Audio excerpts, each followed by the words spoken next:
on time ka jo nonro ka pok ochako duogo dwe mar 8 to wantie gi Kasarani ma bende osebet kitemo los gik ma kaka CAF dwaro to achiel ariyo pod nitie ma pok orumo ma wan gi geno ni kwa biro yudo report cha kaka committee makoro yier to wabiro bet ni out of report no wabiro ng'e ni to ang'o ma pod odong' to wanyalo time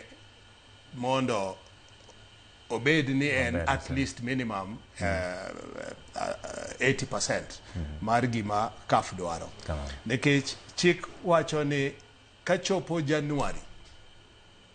2027 to onge inspection moro kendo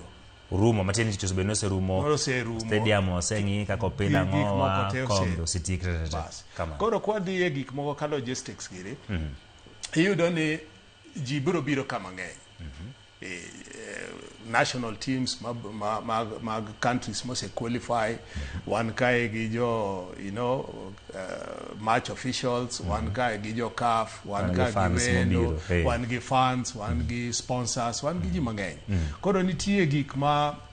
tindo ma bende nyalo bet ni nyalo dino ne ji ainagi kwa ng'iyo for example wach mar visa iyudo kaka sani committee machalo marwa ni ma Uganda nyose loso gi sirikal